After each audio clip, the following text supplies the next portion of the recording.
நம்ம தமிழ் சினிமால ரஜினி, கமல், விஜய், அஜித் அப்படின்னு எல்லா முன்னணி நடிகர்கள் கூடயும் நடிச்ச நடிகை தான் ரம்பா. இப்போ இவங்க கனடால குடும்பத்தோட செட்டில் ஆயிட்டாங்க. இவங்களோட 15 வயசுலயே நடிகையா மலையாள சினிமால இன்ட்ரோ ஆகியிருக்காங்க.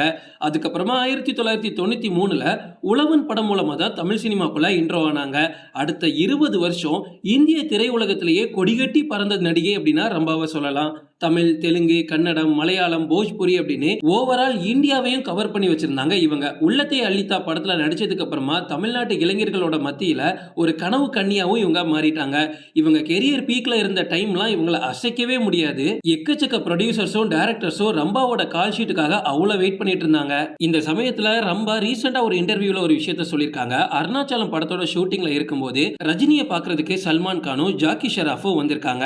சல்மான் கான் கூட ஹீரோயினா 2-3 படத்துல நான் நடிச்சிருக்கேன். சோ அவரை பார்த்ததோ வணக்கம் வைக்கிற விதமா அவரை கட்டி பிடிச்சி நான் வணக்கம் சொன்னேன் அப்படின்னு ரம்பா சொல்லியிருக்காங்க. இதெல்லாம் அந்த செட்ல இருந்து நல்லா கவனிச்சிட்டு இருந்த ரஜினி அவங்க எல்லாரும் போனதுக்கு அப்புறமா ரம்பா கிட்டையும் அந்த செட்ல இருக்கிற எல்லார்கிட்டையும் நல்லா கோவப்பட்டிருக்காங்க.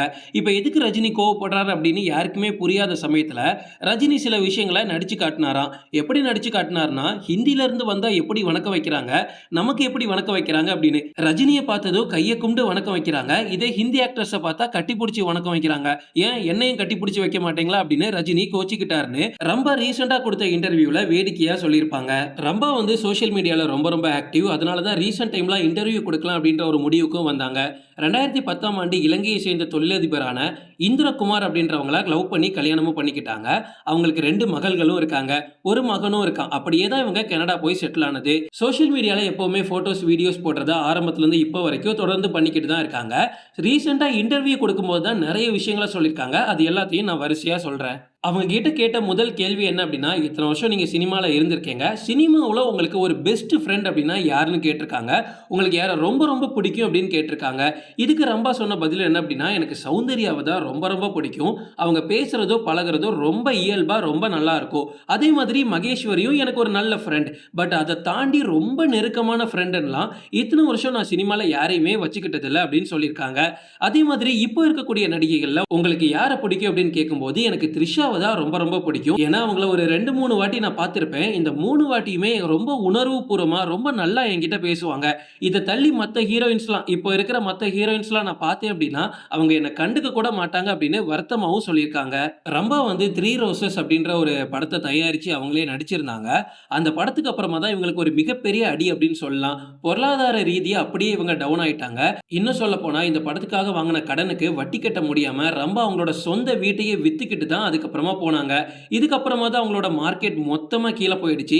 சரி, இனிமே ரொம்ப பாடுபட்டு மேல வரது கொஞ்சம் கஷ்டம் தான் போல அப்படின்னா அவங்க இலங்கையை சேர்ந்த இந்திரன் அப்படின்ற ஒரு மிகப்பெரிய தொழிலதிபரை அப்படியே கல்யாணம் பண்ணிட்டு செட்டில் ஆயிட்டாங்க. ஆக்சுவலா இப்போ ரொம்ப ஹாப்பியா இருக்கிற மாதிரிலாம் அந்த டைம்ல இல்ல. அது ஒரு 2012 காலகட்டம். ரம்பாக்கும் அவங்க ஹஸ்பண்டுக்கும் எக்கச்சக்கமான பிரச்சனை வந்து அவங்க கனடால இருந்து நம்ம இந்தியாவுக்கே வந்துட்டாங்க. இந்தியாவுக்கு வந்தது மட்டும் இல்ல, இங்க வந்து கேஸ் கூட போட்டிருந்தாங்க. எனக்கு டைவர்ஸ் வேணும், என் புருஷனால எனக்கு மிகப்பெரிய கொடுமை நடந்துட்டு இருக்கு, நான் கனடால சந்தோஷமாலாம் இல்ல, ஒருவேளை சாப்பாடுக்கெல்லாம் கஷ்டப்பட்ட நாள்லாம் இருந்திருக்கு அப்படின்னு திடீர்னு நியூஸை கூட்டி சொல்லிட்டாங்க. என்னடா ரம்பா இப்படி சொல்றாங்க அப்படின்னு அந்த டைம்ல ஒரு மிகப்பெரிய பரபரப்பான பேச்சு இண்டஸ்ட்ரிக்குள்ள போயிட்டு இருந்துச்சு. பட் அதுக்கப்புறமா எப்படி எல்லாமோ சமாதானப்படுத்தி மறுபடியும் ரம்பாவை கனடா அனுப்பி விட்டாங்க. பட் இந்த டைம்ல தான் என்னடா லைஃப் இப்படி ஆயிடுச்சு அப்படின்னு ரம்பாவோட ஹஸ்பண்ட் அதிகமா உழைப்ப போட்டு இன்னைக்கு ஒரு மிகப்பெரிய இடத்துல இருக்காங்க. இன்னைக்கு கனடால இருக்கக்கூடிய எக்கச்சக்கமான பிசினஸ் ரம்பாவோட ஹஸ்பண்ட் மட்டும் தனியாளா இருந்து பார்த்துட்டு இருக்காங்க. இப்போ ரம்பா வீடு, வாசல், கார் அப்படின்னு ரொம்ப ஜாலியா தான் இருக்காங்க.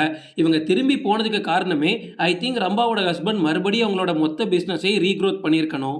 இப்போ ரம்பாவும் அவங்க ஹஸ்பண்டும் ஒன்னா சேர்ந்து ஒரு ட்ரஸ்ட் நடத்திட்டு வராங்க. ஏழை எளிய குழந்தைகளை படிக்க வைக்கிறாங்க. அதை தாண்டி சென்னையிலேயும் உங்களுக்கு சொந்தமா ஒரு ஃபேக்டரி இருக்கு.